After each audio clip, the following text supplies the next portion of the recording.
Hi, welcome to Gender Nebulous, episode 8, season 2. And this week we've got the amazing Eli Erlick, who is a trans activist, is a political philosopher, a social, and concentrates on social movements and transgender communities. And I've been following Eli for, nearly 2 years now, because I first heard about her when she was criticising Matt Walsh and his duplicity in trying to trick trans people actually into working with him for a documentary. So welcome, Eli. Thank you for taking the time to speak to us. Hey, thanks for having me. So welcome on the show. It's really nice to have you on. So tell us a bit more about your background and how you got into political activism, because I know you've been at it for quite some time now. So when was it you sort of first realized that this is what you want to do, Oh, wow. Well, I opened up about my identity when I was 8 and grew up in a really rural community. So yeah, it's been since a young age. I've been really involved for the past 13 years, and we are genuinely seeing nothing like we've seen before. I mean, the ways that trans people, especially trans youth, are being treated is really horrific. But my own activism goes back to probably around 2003 when I first started advocating for myself and just trying to get the basic minimal respect. So, I mean, I've noticed in America, especially because I follow quite a few American journalists and American politicians, and I've noticed there's been I don't know if it's because we're coming up to an election cycle, we've had all that crap with Trump, and there seems to be this void of sensible voices. It seems like there's a void of proper discourse and real conversation that in the media is very polarized, and the left, as what I would call the old left, of maybe what would be Bernie Sanders, seems to have been suppressed. Would you sort of agree with that? Because when I look at American politics now, I feel like it's just pure entertainment for a lot of people. Absolutely. It's really unfortunate that we can't have a frank discussion. We can't talk amongst ourselves. And what we're hearing right now is an overwhelmingly right-wing media cycle that's sometimes tampered out a little bit by like liberals and centrists. And we need more, and we need to do better. And like you said earlier, also, it is an election cycle, and this is now bleeding out into South America and Europe. And I think there's a lot to look forward to when the 2024 election is over, because we're probably going to see fewer attacks on trans people. But at the same time, there's no way to tell where that's going. I mean, if we do have a conservative majority, it could get much worse too. Well, yeah, me and Vicky have spoken about this quite a few times on the podcast, because it was Ron DeSantis, is it? And we were jokingly calling him Ron DeSanchez. We nicknamed him Rhonda DeSantis. Yeah. But it's funny to mock him, but actually it's really serious stuff, what is happening, because I find that it's quite easy to frighten people. It's very easy to frighten people who are insecure, especially coming out of a pandemic and a lot of the financial crises that we've seen, and people are generally scared. And it's the same in the UK when you've got a population that is very insecure about its identity overall. I'm not just talking about trans issue. I mean, identity as a country, as who we are as people. In can step what I would actually go as far as to say are purely fascist ideas. And I've seen this in the UK as well. So when I've seen activists get on TV, I've been on TV a couple of times, and the backlash is enormous. I only have to say maybe self-ID would be a good idea, because younger people might feel validated better by that. And oh my God, it's like a tsunami coming for me the day after. So I mean, I suppose the question is, like, do you think that this will subside? And if it is a tsunami, are the seas going to calm, for us? So I also study trans history, and this will subside. Every fascist movement does, every moral panic does, and usually it goes away pretty fast too. They'll move on to some other topic, and people realize that, wow, we were being really messed up to X, Y, or Z group. I mean, during the 70s and 80s in the US, was like Anita Bryant, who really had one of the strongest national campaigns against queer people. And that subsided within 2 years. We remember it very distinctly all around the world, but it was actually pretty short-lived. And so hopefully within the next 1 to 2 years, we'll see some of this subsiding. Now, at the same time, as a lot of activists like to say, visibility is a trap. And we've been more visible in these last couple of years than at any other point in history. So there's also some concern there. I mean, when we look at, all the cases that have been, in the States over the past couple of years, all the kind of things they're trying to do against trans people, a lot of that is kind of getting exported over here to the UK. I think we all realize that most of it is related to Trump and, the Republican Party in those states. But I'm just wondering, I know you're originally from California, you currently live in New York, but do you find in your kind of daily interactions with people that there's a lot of, fear amongst the trans community within those states where these laws are being introduced? Absolutely. I know several people who have fled the states. I know some people who have actually fled the country at this point. Yeah. And it's unfortunately, on one hand, a little bit overhyped because there's, of course, extra reporting when there's specific attacks on people. These attacks are increasing on one hand, but on the other hand, they're still not very common. But there should be none of them. Nobody should be attacked for being trans. But this aura of fear is very real. And I think that has the broadest impact on the trans community. Politicians don't want to support us. Labor has now ditched trans people, and Democrats are also leaving us behind. So yeah. We are in a very difficult position that is, it's going to be pretty great for the next couple of years. I mean, we've seen a lot of stories of people leaving states, moving to states like California or some of the safer states. Yeah. Especially around laws affecting youth, the removal of, healthcare for trans youth. I mean, it's quite disturbing to see that. Yeah, absolutely. I think something else I want to add is that there are no safe states. In New York, I've been attacked on the street before. I've been harassed. I've been doxxed here. I've had people threaten my life pretty much on a daily basis at this point. And I'm in New York City, which is probably the safest place to be in the US now. And also, when I grew up in rural California, it's very different there. People think of it as San Francisco or LA, which are fairly safe. But geographically, most of it is a rural state. And the horrible physical abuse that I experienced there really speaks volumes to how separated and segregated the US is. Yeah, so you were very young when you started transition. I think you realized around the age of 8, and that is, were you about 13 when you did something publicly about it? Living in California, did you get a lot of abuse when you were at school? Was there a lot of bullying and stuff going on? Oh yeah, absolutely. I like to joke, I had people lining up to kick me in the crotch because they wanted to check what sort of genitals I have. And the teachers also kind of joined in sometimes. So I would say it was quite bad. And I'm still one of the lucky ones where, I didn't get shot or stabbed, so it definitely could have been worse.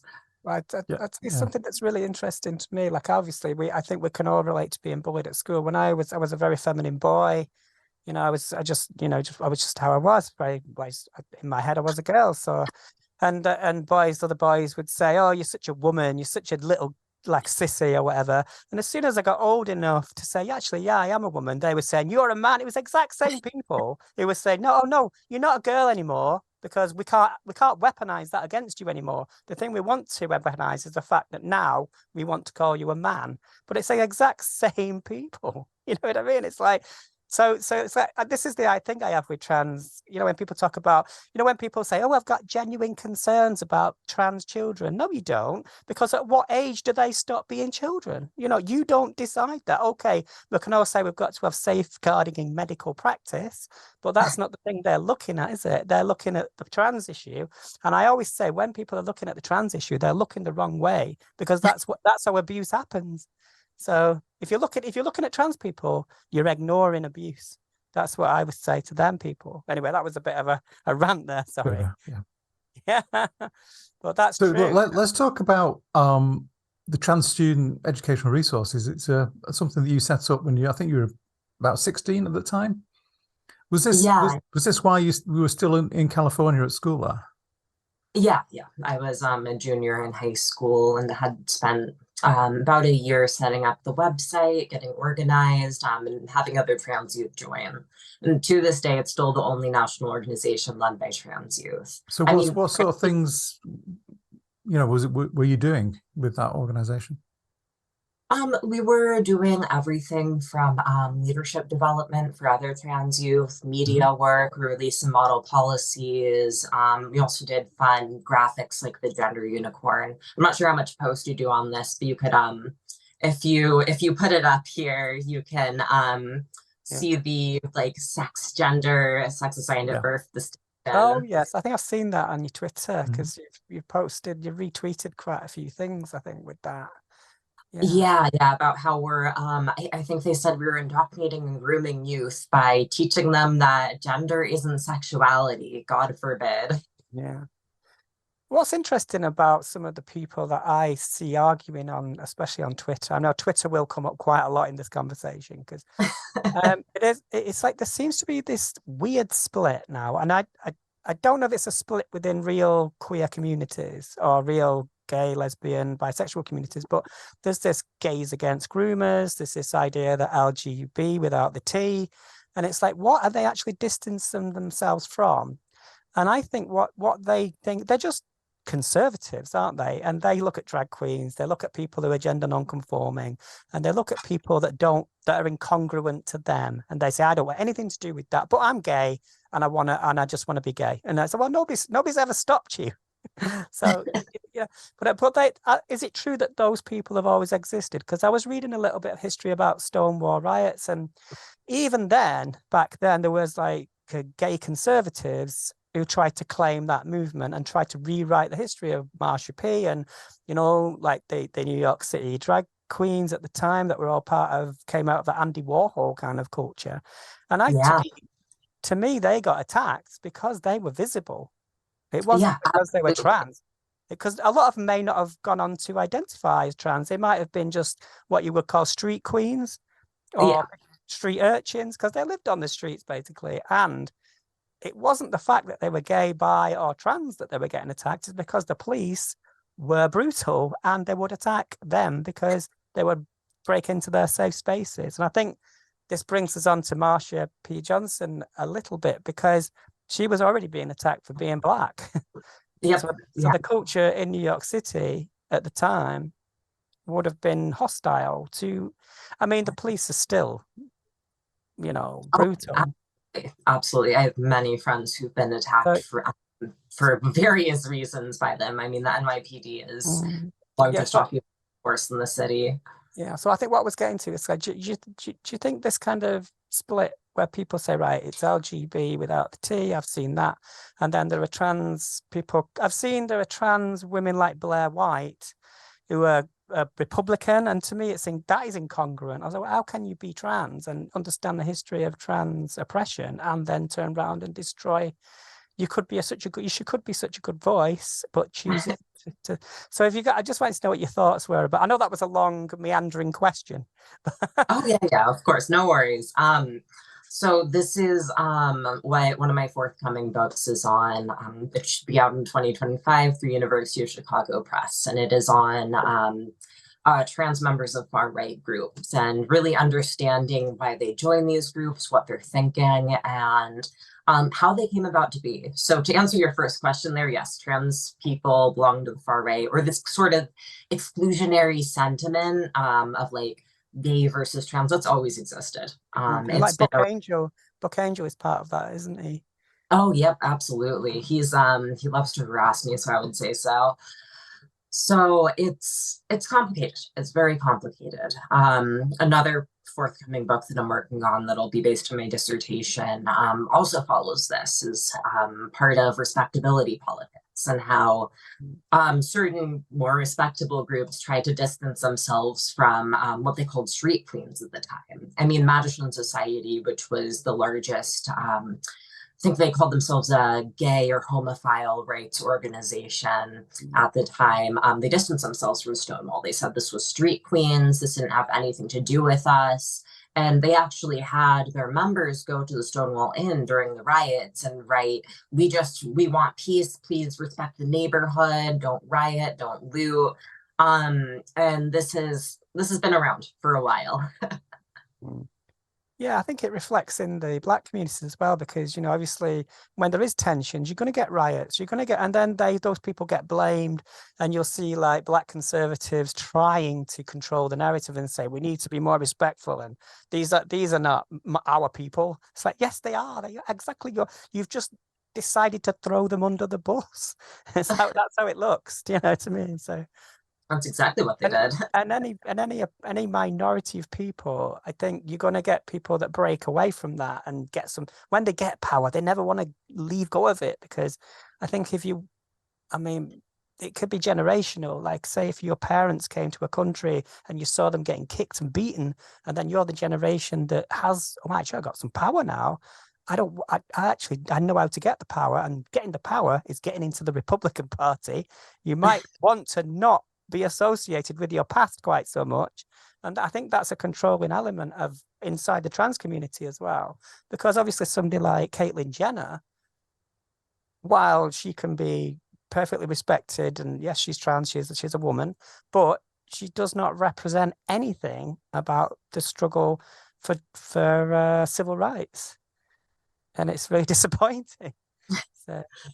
Yeah, absolutely. I mean, she's worth hundreds of millions of dollars. And I think it goes to show that ultimately, like, these economic lines structure our lives in such a way that will abandon our own communities for economic status. Or at least that's what capitalism trains us to do.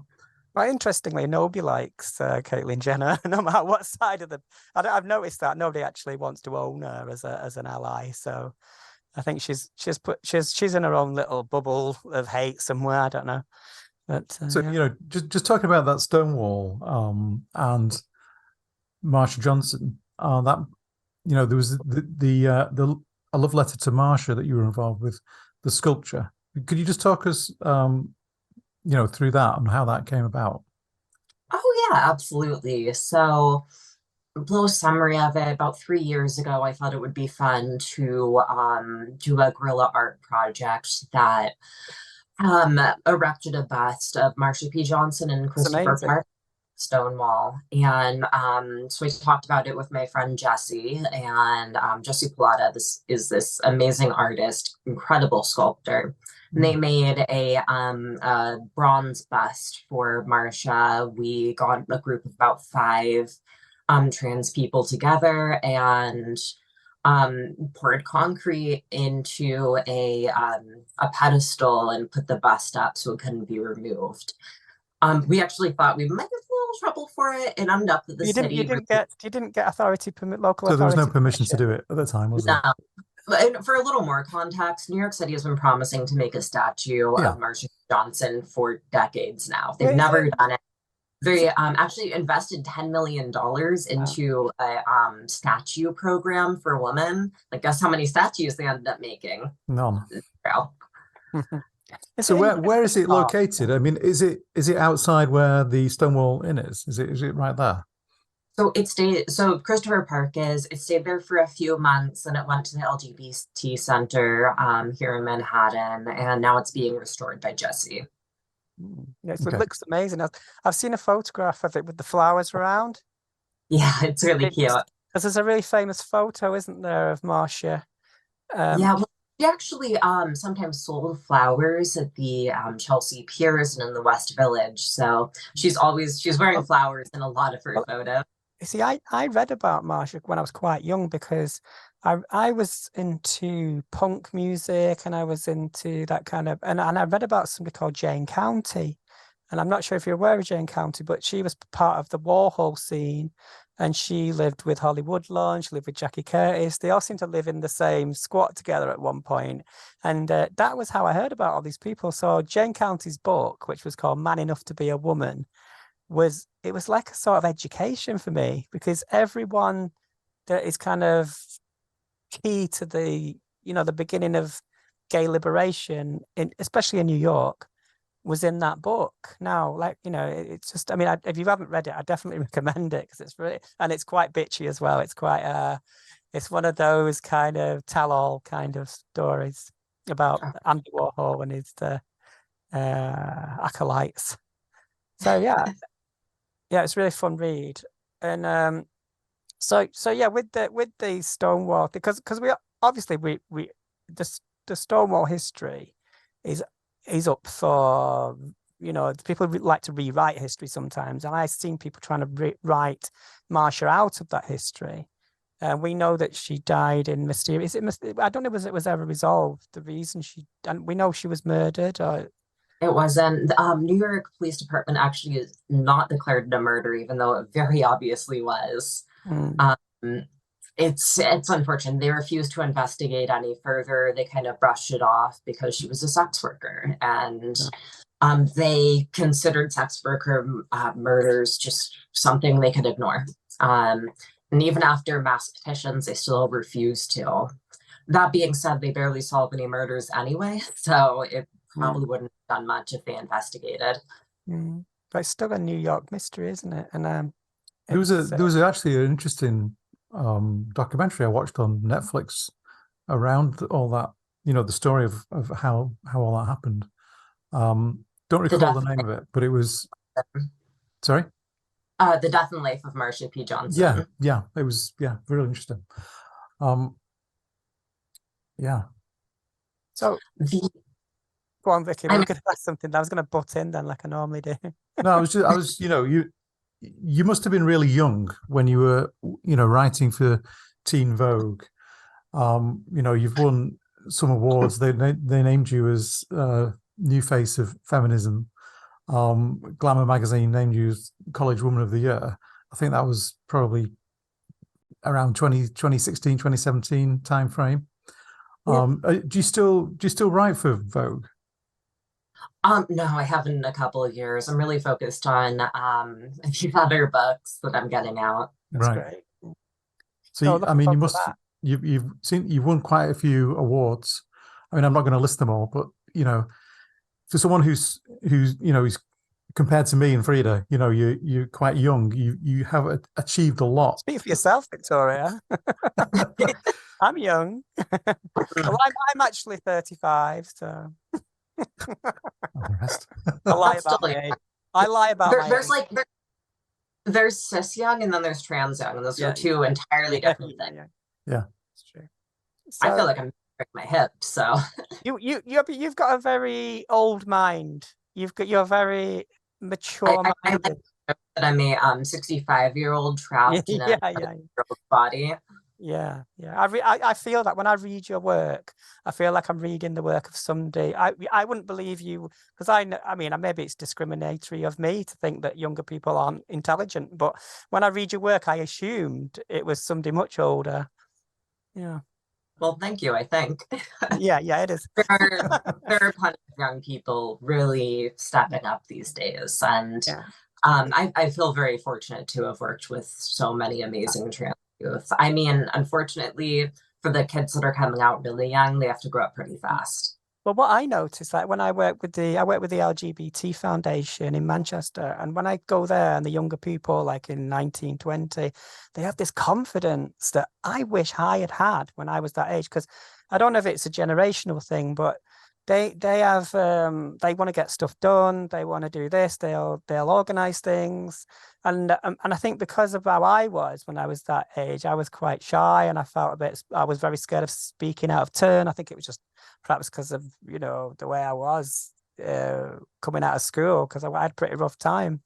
But I sometimes think, oh gosh, I wish I could go back with the knowledge I have now and to my 20s. I sometimes think that, because if I had, I would have done a lot of things differently. I think I spent a lot of my 20s just partying and wasting my time. I don't know about Vicky. I think we've all done that, haven't we? Yeah. Sometimes. Let's talk about the Gender Unity Project. So this was something that I think you uncovered, and you discovered that Matt Walsh had created this kind of front organization to produce the film that was put out, What is a Woman?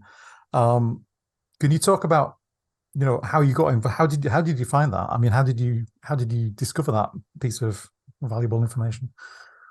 I would say it's partially because I'm obnoxious and pedantic, and partially because you can't really trust anyone who emails you. At least I don't.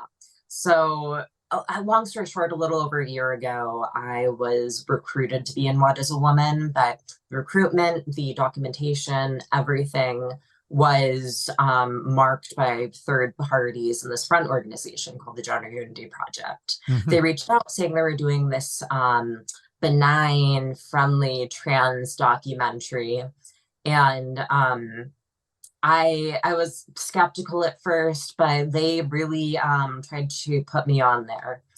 And so they were, I'm trying to remember her name, McKenna Waters was the person who reached out. And we eventually got to talking on the phone. They were going to fly me to I want to say Chicago at first, and then it was going to be Arizona, and then they settled on Tennessee because people kept on canceling on them for their appointments. And they said they were talking to a couple surgeons who sounds like didn't figure out what the actual situation was, but might have been skeptical enough to drop out.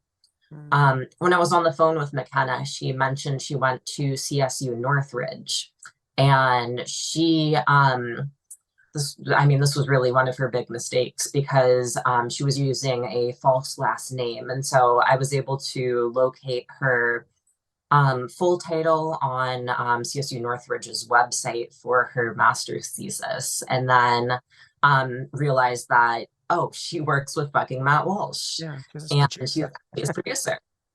And then I, just to confirm, looked at they sent me over a release form. It was assigned to, I want to say Moon Astronaut or some ridiculous organization like that. Looked it up, couldn't find the person's name that was associated with it, but I checked Colorado State records again and found that it was a PragerU videographer who was shooting it. If you're not familiar with PragerU, it's a far right educational quote unquote. Well, I know about them now because I actually followed your tweets about it. Yeah, so that must have set the alarm bells ringing. I mean, I watched the film. Obviously, when you watch the film, because it's got Miriam, what's she called? Miriam Grossman. That's her, yeah. And they have, is it Deborah So? And yeah. So these are all people that are part of the Daily Wire thing anyway. I think they've got Jordan Peterson in there. So all it is really, it's basically an argument against trans people, and Matt Walsh is leading it, and he's obviously, we know who Matt Walsh is, so it wasn't ever going to be, it was always going to be biased. But the thing is, it's really shit. It's even bad for something they would do, because anybody with any sort of thinking, if you're reviewing it, I think, because I thought, oh gosh, this is going to be bad because some of the TERFs in the UK might, but the TERFs in the UK hated it because it's totally misogynistic in a way that exposes their misogyny, because Matt Walsh can't help himself. It's like the funniest thing is the end of the film. Well, I think it's his wife, and he's in a room with her, and he says, "Okay," and she's like, "Can you open this jar for me?" Now, I think that's the funniest thing in the whole film. Do you know what I mean? But it doesn't make it. It's a joke at the woman's expense. He does a film which and the punchline of the film is to insult his wife. You know what I mean? It's like they're not going to buy that. So I know. I feel kind of bad for her sometimes. She's also harassed me, but there's yeah, no way Matt Walsh is treating her decently. I yeah. refuse to believe that. But well, it's like a lot of these right wing guys. They always get found out in the end, don't they? So A do lot. we Yeah. know how many people that they tried to dupe into going into that So documentary? when I talked to McKenna before I realized who she was, she claimed that there were upwards of 50 other people. Wow. We don't actually know the numbers. They refuse to release Yeah. them. And I got confirmation from, I would say, about a half dozen different people who thought they tried to recruit. So did anybody actually end up being in the thing and not realizing what it was, and then obviously Some of the regretting it and trying doctors. to do something about it afterwards? Yeah, I there's some of mean, the doctors, aren't there? Bowers, who's the most well-known surgeon probably in the world for trans people. Oh, And there was another trans woman, Nayo Kami, who didn't seem to realize that Matt Walsh is Matt Walsh. yeah. Is that the one that said she identified as a wolf? Yes, that's one. That And was we, quite. we know why she's on there. So when I reviewed that, I said, yeah, whatever you want, love, bark at the moon, whatever you want to do, but Yeah. And she like it's not hurting anyone. Who cares? exactly, because the thing is, I've been asked to do things by certain media people in the UK, and there are trans people that say to me, oh, don't do that, don't do this, and I say, you know what, I'm going to do it because I know exactly what the setup is. I don't mind doing it if I know it's not. If they say who they are, that's fine. Like I've been on GB News, which is a very right wing station in the UK. It's basically like the Daily Mail, but on television. But I like going into those hostile spaces because I think that I can stand up to those people because I'm not fighting ideologically. I'm only asking, why are you asking this question now? Like, why do you care about women's sports now? You never did 2 years ago. You weren't interested in fairness in women's sports 2 years ago. So why are you now? That's my attitude with all that. And it's the same thing with any, like the arguments about single sex spaces. It never seemed to be about protecting women. It always seems to be about weaponizing an argument to harm a minority. And I can easily, and Vicky, you see me do that. Like when I've basically said to the person, do you know how many women have been raped in this country in the last 12 months? And they never know. They don't know the answer to those kind of questions. They'll say, do you know how many trans women there are in sport? They never know the answer. Do you know how many trans women are in swimming? No. And so why are you bothered? and Well, and we've seen the we know right. why, don't we? I mean, Well, what's she called? The swimmer that is always the blonde lady. I've forgotten her name now. Sharon. Riley Gaines. That's it, Riley Gaines. Now Oh, she sorry. is we have a very similar one in the UK. What's she called now? Sharon Davis. Now her story is almost identical. It's almost like it's been written for her, and it has. It's been It very well might have. yeah, and the story is that trans people are taking over sport because it's like an invasion narrative, isn't it?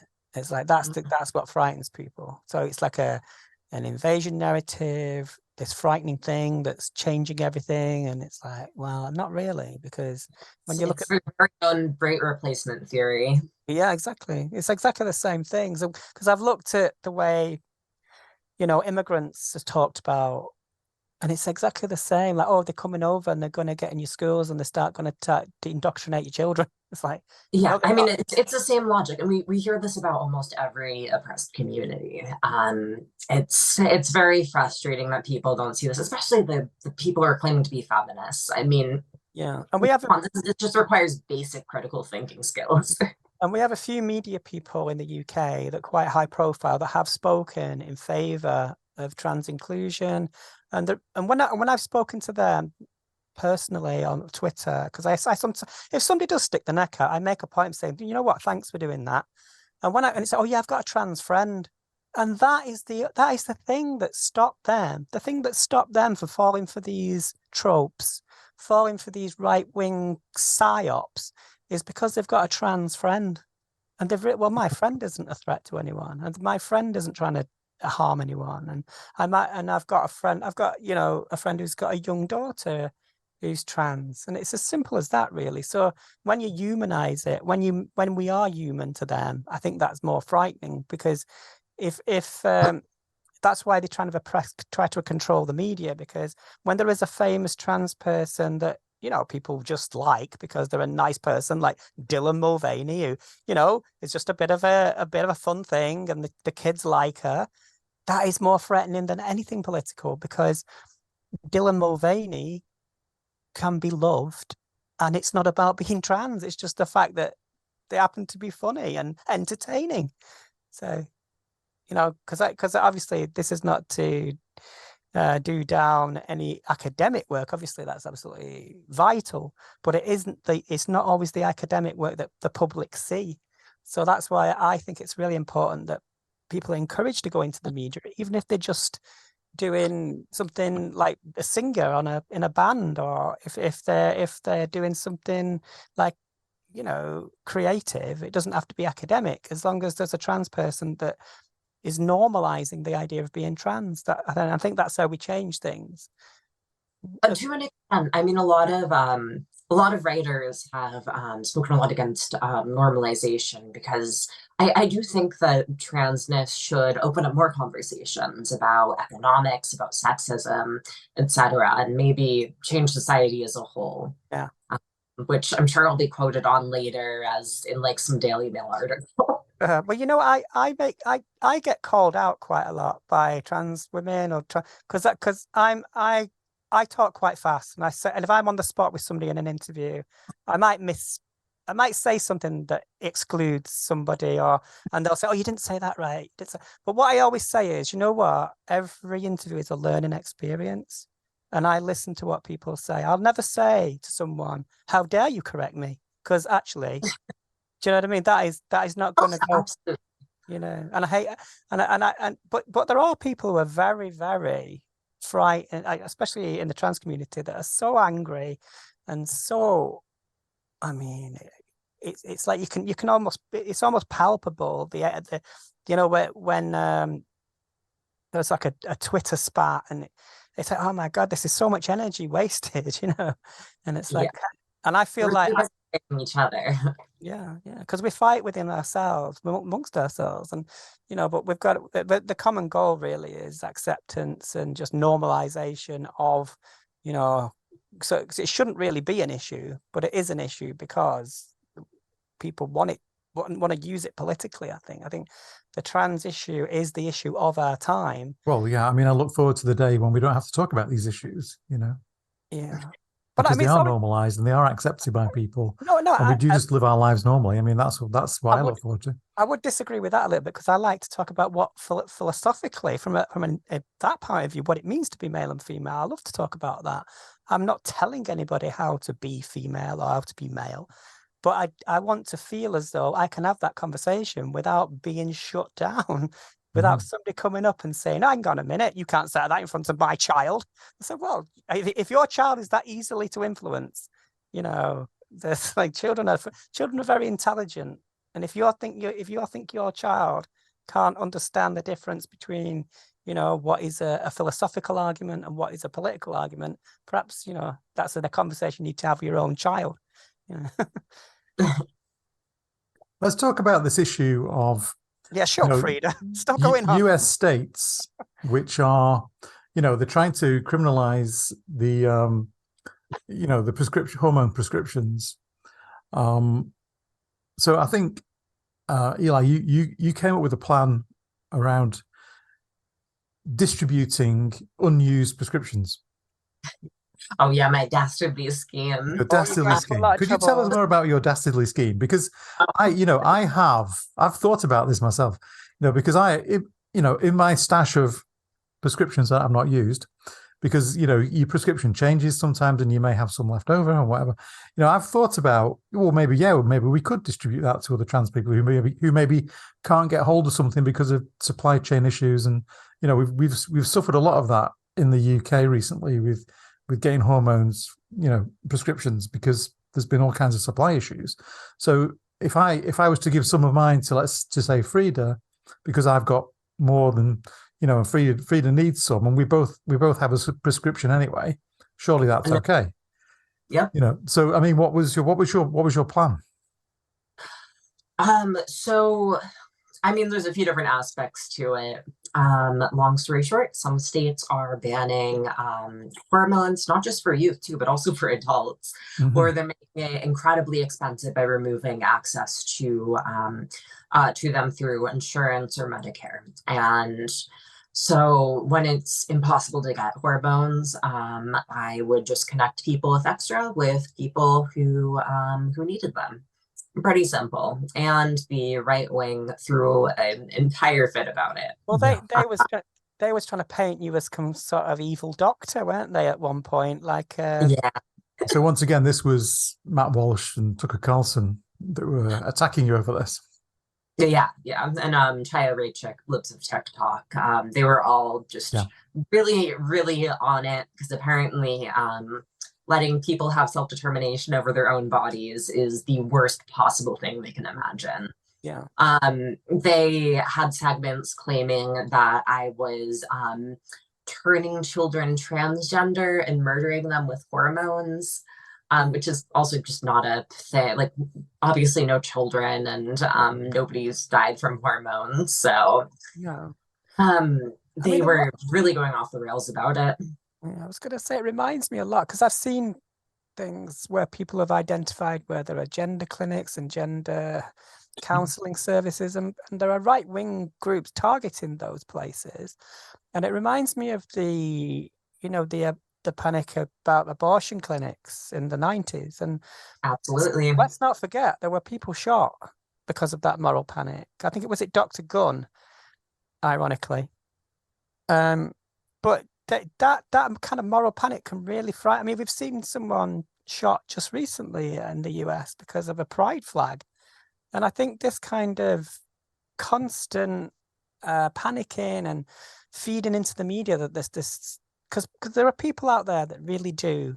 It's like, the QAnon kind of people. They're so scary because they're so easily to dupe. They're so easy to frighten. So when you also give them a medicalization narrative, when you give them that, they're getting our kids and they can actually show where there's gender clinics, as if that, oh my God, it makes you really worry about it. This is why it's retreating. And we had I don't know if you're aware of the Tavistock Clinic in London that had to close, but it had its funding withdrawn bit by bit, and the people that ran it just couldn't run it anymore and mistakes were made because there was just so few resources.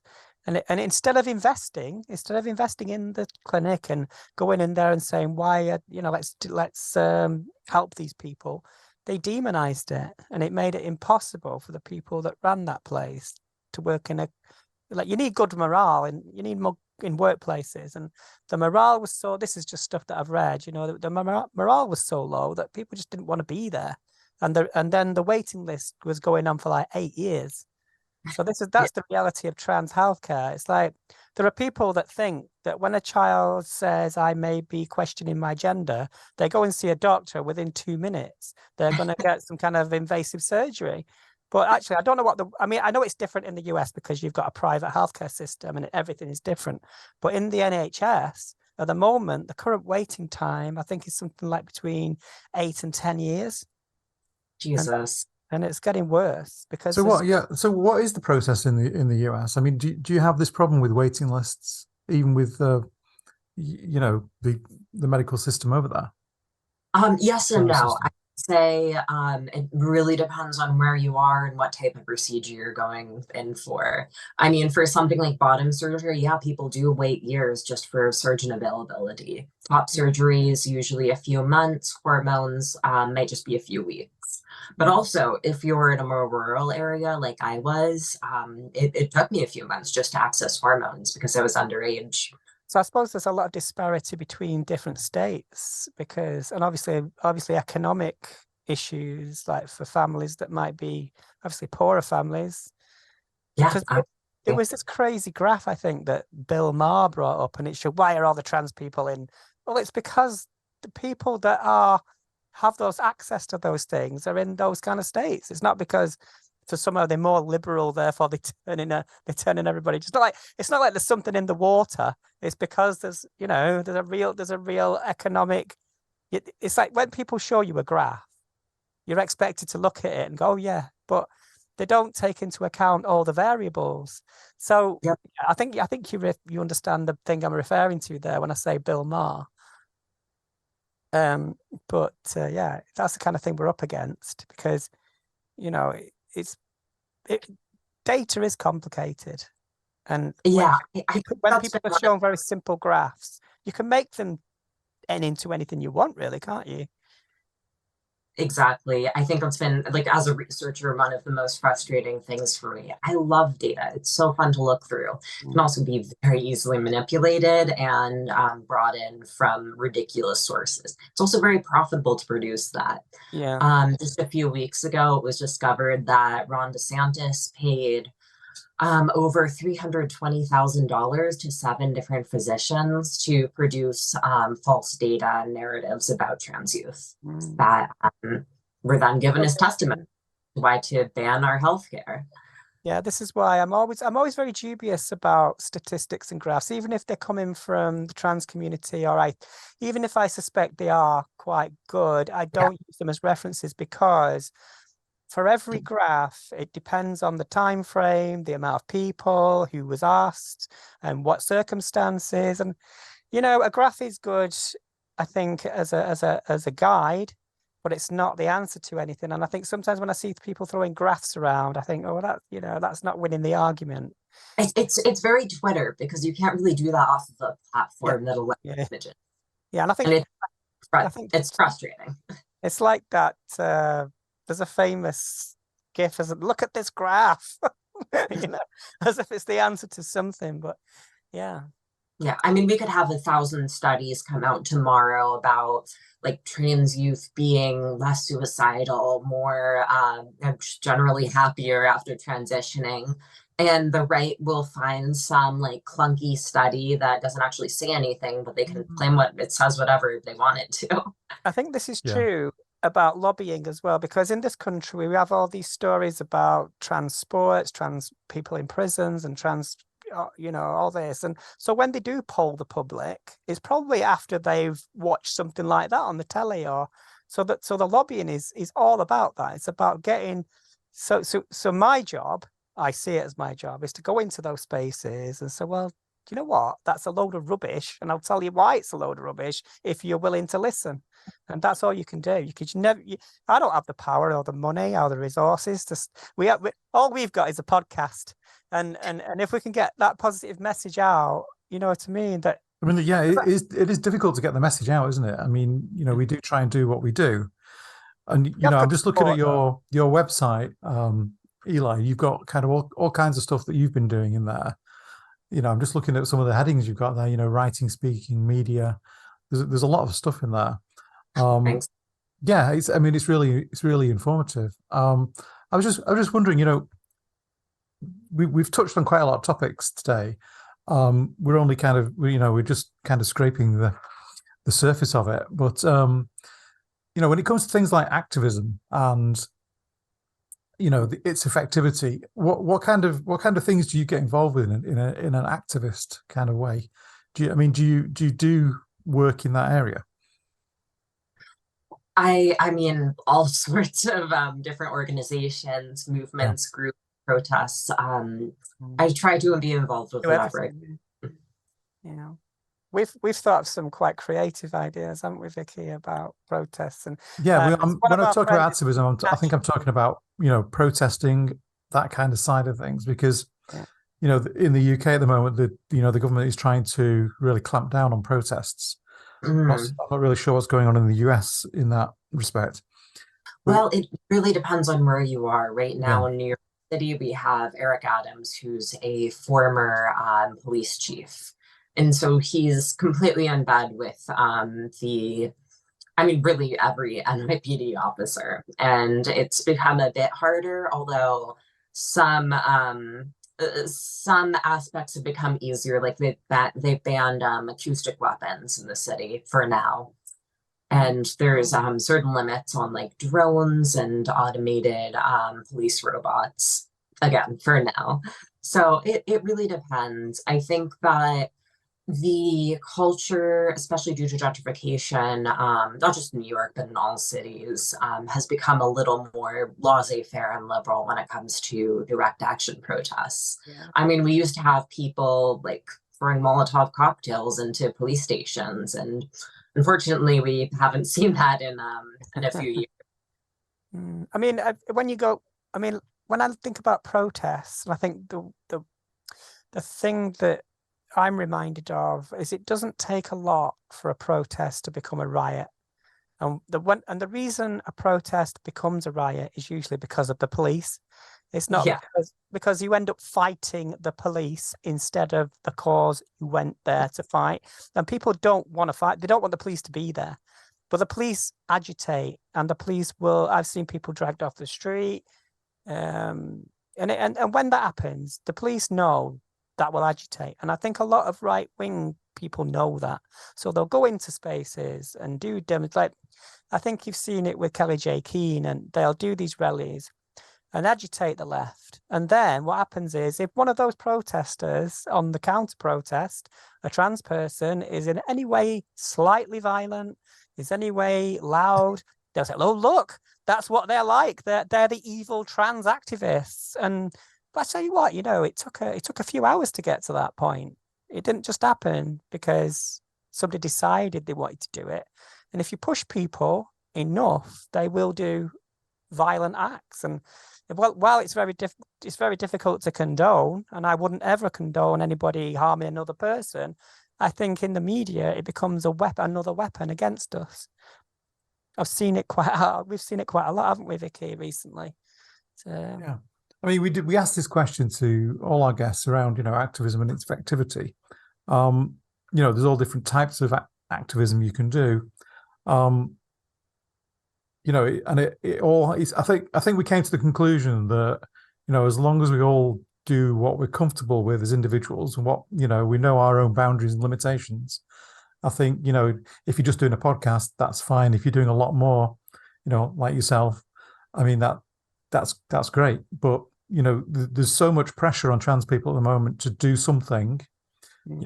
I think I would say it's okay to do nothing too, if that's where where you feel safe. I mean, do you have any thoughts around that? Because I think it's an important thing to discuss, because I think a lot of trans people feel as though they're not doing enough, and some get accused of doing the wrong thing. And there's a lot of confusion around what kind of activism we should be doing, how effective it is, that kind of those kind of thoughts. Do you have anything?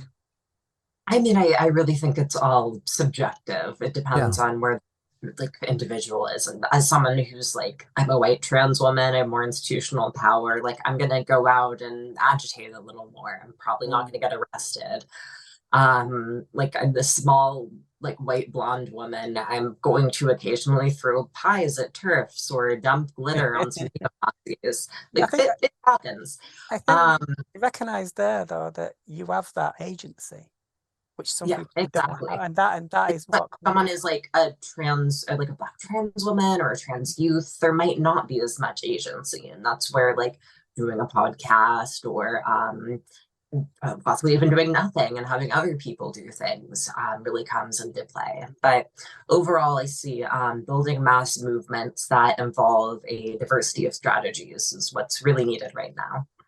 I mean, do you think we collaborate enough with each other? The organizations that we're all part of. Do you think there's enough collaboration going on? No, definitely not. I think right now it's crucial that we do more to link, especially queer and trans movements, with economic justice movements in particular. Especially in the US, it's very fractured. I mean, as you all know, the left here is very atomized and not very interested in economic issues in quite the same way that we were, say, 50 years ago, or much of the left is now in the UK or Europe.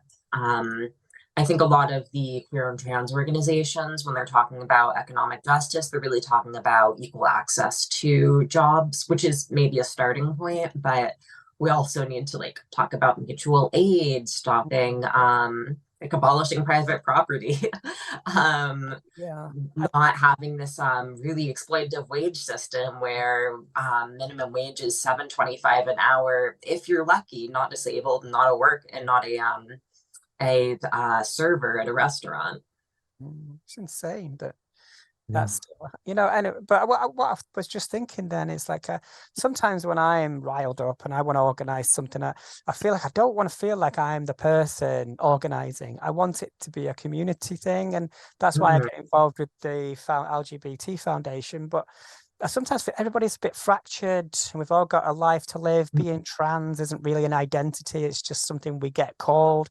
And it's like cis is not an identity. It's just a delineation. But so for a lot of trans women, I know protesting is the last thing on their mind because they've got what they want. They're just living their life. So they don't see. Sometimes my frustration is, can you not see this? I'm like, can you not see what's going on? You know what I mean? I feel like that. And sometimes I'll be typing away on my computer and I'm going, what am I doing? You know, why am I wasting my time? So because I can't waste my energy like that. I've got to think of like the what I've learned really is that online vexation is a waste of my energy. I just do it for a laugh. But the real work is like when I'm doing my articles and when I'm doing my blog, because that's something that will always exist. And it's like the reason I do it, even if it doesn't get much traction, it still exists in the time. So I think writing, like you're a writer, so that's what I think that's so important because it's part of the public record. It's an archive of the time. So if somebody wants to say, "Oh, what the hell was going on in 2023?" You know, it's always going to be there.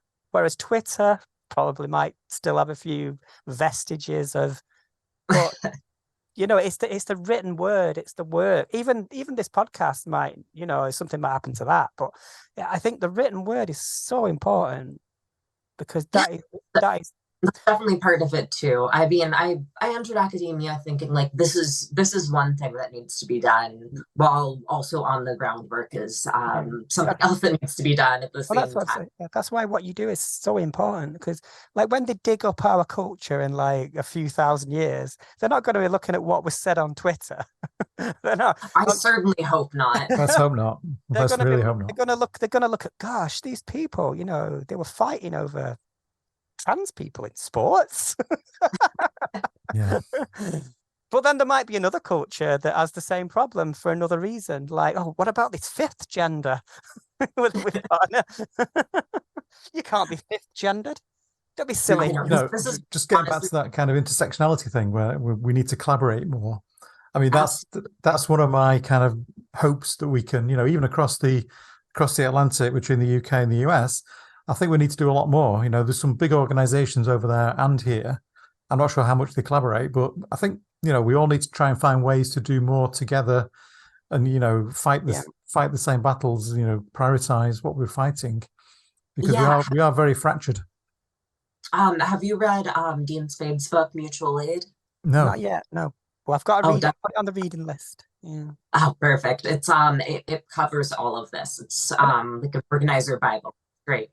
That's great. Thank you for that. Oh, good tip. Thank you. I'm always when we have a guest, because we had a couple of guests that have recommended books to me, and I've got such a backlog. Yeah, I've got a big pile like this now. I try to get things online if I can, or on me phone, because can't really afford to keep buying all these books. But transreads.org has all the translator that you're looking for. Oh, fantastic. Well, I'll definitely be looking. Yeah. So, what we normally do is like when we talk, obviously we talked about activism, and I consider you to be like a strong activist. But it's like another thing I wanted to touch on is sometimes, like, especially on Twitter, I think, I follow some amazing people on Twitter who write these amazing threads of stuff. And what is quite difficult then is to break through that noise, because when you get a Twitter thread and the sort of the people that try and argue with you, you've probably spent hours figuring something out and then put it on Twitter and then it gets taken apart. Is that frustrating, or is that part of the deal for you? It's I mean, it depends on what end I'm on. Yeah. I would say I find Twitter very frustrating, and I try not to engage too deeply in critiques that I don't find reflect my own politics. Like if I think a critique is just completely out there, the person is dead wrong and they belong to a community that I care about, Yeah. then I'm just not going to respond. And then if someone else is just trolling, Yeah. like I don't really care. Half these people are bots anyway. Why would I waste my time on Yeah. them? Yeah. I'll sometimes respond if it's just like something so egregious that it might make conservatives or fascists look bad. I think that's a also a useful approach. But mostly I like to share history on Twitter so we can reach more people. I like to share funny quips we can make about cis people, and just on social media in general, find ways to have the find the most use out of it that can really inform, agitate, and educate. Yeah. I think that's the problem, isn't it? Because obviously online there is all that kind of just people that want to troll. So Yep.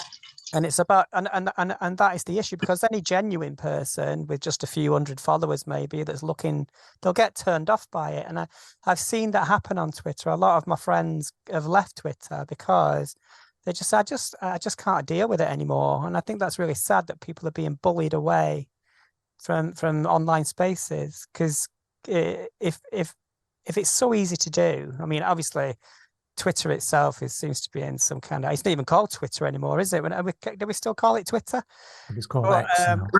And the hell out of it. I think Elon Musk is trying to run it into the ground for some reason. But yeah, whatever Yeah. goes on in his mind, we'll probably never know. There was an interesting article on why the Saudis invested in it, and the idea that they were kind of fearful of another Arab Spring happening, Right. which in part started on Twitter, and so they invested in it knowing that Elon Musk was going to run it into the ground. Wow, that's really He's doing a good job of that. Yeah, Yeah. because I mean, when I first started getting into politics, I think it was about the time of the Occupy movement, which was a very New York thing. I thought it was a New York thing, but actually it happened in different places in the world. And when I look back now, because at the time I thought, oh, this is it, this is the uprising, you know. But it kind of petered out, and I was like, where's the energy gone? You know what I mean? And it's like, when you look back now at those videos of New York City in, gosh, was it 2008, 9? And Yeah. it was so different. It feels like a different city, doesn't it? It's absolutely a different city. It was a bit less militarized then, and I find the Occupy movement to be so interesting just because of how many activists were vehemently against it for one reason or another. There weren't enough people of color. There were just privileged college students engaging in it. It was artificial in some way, which like some of those are absolutely valid critiques, but dismissing it as a whole is unfortunately a little narrow. Yeah, I wouldn't dismiss it, but it's like when you look back now, I think see when I used to think about New York, it was always that, you know, that Andy Warhol kind of, I still have that idea in my mind. So I think about visiting New York and I think, oh my God, nothing I've written about, nothing I've read about actually still exists. So yeah. Pretty much. Do you enjoy living in New York? I do love it here. I have found a strong community. And unfortunately, I mean, again, going back to economics and transness, so many of my friends are incredibly economically precarious right now while rents are rising and gentrification is so prevalent. And it really demotivates them from engaging in organizing. We have to work 7 days a week. They have to pay $3,000-4,000 a month in rent. It's really incredible. And I bet that's for quite a small place as well. Quite a modest. Yeah, we have the same problem in London at the moment, because people are looking at the rental prices of apartments there, and they've gone from like what used to be, say, £1,000 a month is now near 3,000. Oh my God. Yes, in the same places. Even where I near where I live now in Manchester, we've got the same problem of gentrification. Well, I mean, gentrification not necessarily a problem in itself, but it kind of like pushes it divides the rich and poor much more starkly.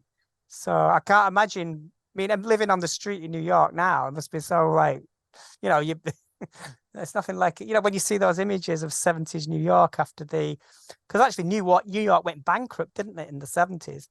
So, and then in steps Trump. That's where I think that's where it started to go wrong. And that's a bit tangential, isn't it, to a protest subject? But yeah. Yeah.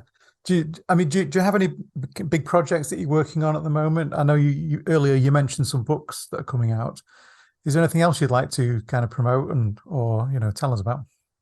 Well, next year I'll have my first book out. It's Right. called The Thunder, and it's going to follow 30 people from 1850 to 1950 who we now may know as trans, and what we can learn from their stories. Wow, And amazing. it really shows how much history has been lost, forgotten, or actively destroyed. Yeah. So where would those be available for, once it's out? How would people buy that? It will be through Beacon Press, so you can just find it at your local bookstore. Yeah, it sounds amazing. Yeah, that just reminded me of something that I saw on Netflix last week called El Dorado, about the the Weimar Germany and the rise of the Nazis, basically, and that was a trans panic, basically. That's how it started in that part of the city, where there was always a kind of what we would call now a queer culture. I don't know if that would have been the word then, but gender incongruence, people being expressing themselves as drag queens, and very much like the New York scene would have been in the late 60s, early 70s, I think. Yeah, I mean, right now, I like to make a joke with my friends that we all nervously laugh about, that we are in a very Weimar era.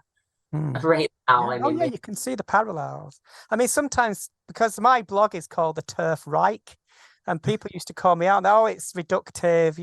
It's not. It's supposed to be funny. Neo-Nazis. I don't think that's reductive at all. But because I have other journalists, I have spoken to like journalists that are a bit more successful than me and said, well, if you call it that, it kind of puts you in a position of people might not read it because people are very nervous about that kind of. But I said, I started it like it was supposed to be funny, like a sort of comic book kind of language in it. And that's how I visualized it. But as it's gone on, it's become more and more apparent to me that, yeah, these people are far right. These people they would have been on board with exactly the same tropes that that allowed people to allow Nazism to rise. Some of it literally, it's not just on board with. Some of these are the exact same tropes too. Yeah, so I'm very super careful. That's why I keep my eye on it. One of the ways that original Nazis gained power in the early 1930s was with this term seducer of youth. Yeah. I forget what the exact German word is. And I mean, it's literally groomer. It's the same word. And they talked about how they were going to defeat the scary homosexuals and how they would give glory to Germany through these very cis heteronormative relationships that they promoted. And hey, we're seeing that. Yeah, I mean, I have seen this parallel, and especially in the UK as well, because it's I mean, with anything like this, I think that there's this kind of thing. Oh, so everybody you hate is a Nazi. Did you get that? Because it's like, but I was on a TV show in the UK, and I said to the presenter, I said, I know some of the people you had on this show are associated with the far right, and she said, oh, everybody's a Nazi now, are they? I said, well, you put that word in your own mouth. I didn't say Nazi, you did.